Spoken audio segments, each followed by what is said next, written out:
This chickpea recipe has changed my life. It is one of the easiest go-to meals of all time. If I have no time to make a lunch, I will make this. It takes 5 minutes, it's packed with protein, has a bunch of fiber, a bunch of other micronutrients. It also makes for a really great dinner, maybe on some rice or on some toast with some eggs. And that's not all. I'm going to show you how to turn that one 5-minute recipe into 3 separate recipes. We're going to be making a really delicious, luxurious hummus-like dip. We're going to be making some crispy, delicious chickpeas that are amazing as a snack on their own, or even to just use as a garnish on some other meals, and the base sauteed chickpeas that has just completely changed my life. Let's jump straight into it. For this recipe, we'll be using canned chickpeas. While you can use dried chickpeas, the goal here is for a healthy, inexpensive meal in a hurry. Drain the cans of the liquid. And if you're doing a big batch like this, I would definitely recommend using a colander just to make your life a little bit easier. Now, this chickpea liquid can be saved and used for vegan meringues and things like that, but that's another video. To cook these, any sauté pan or pot would work, but I really like something with high sides just to stop the chickpeas from escaping the pan too easily. Set this over medium-high heat and add about 1 tablespoon of olive oil per can of chickpeas and get this nice and warm. For our flavor base, we're going with one of my favorite spice blends, but feel free to replace this and modify it to your tastes. The combination of ground cumin, ground coriander, and smoked paprika is guaranteed to make anything delicious. And I round this out with some garlic powder as well as some cayenne pepper for a little bit of heat. Now, by toasting these spices in our warm oil, we are blooming them and we're enhancing their flavor.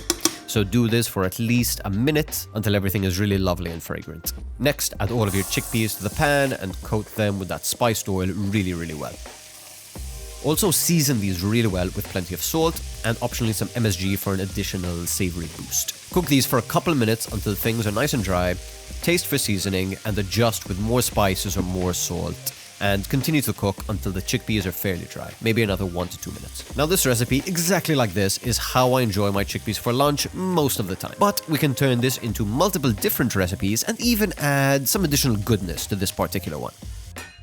To turn this into a delicious hummus-like dip, you're going to add your chickpeas to a small pot and just top up with water.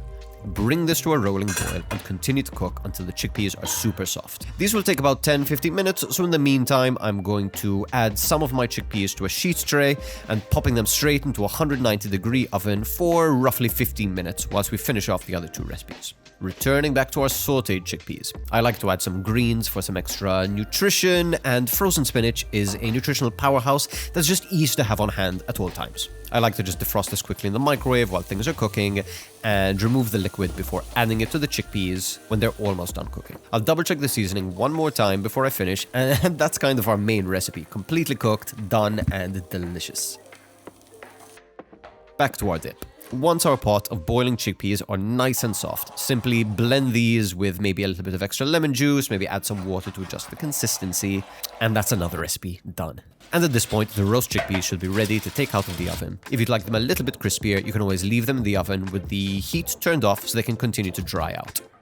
If you're doing all this for meal prep purposes, for storage, I would keep everything in airtight containers once they are nice and cooled down, especially those crunchy chickpeas. And while these are all incredibly versatile and can be enjoyed separately, you can definitely serve them together on some lovely toasted sliced bread with a really good smear of that dip and a good couple spoonfuls of these sauteed chickpeas. I like adding a fried egg to this for a little bit of extra protein and just topping that with some of the crunchy chickpeas.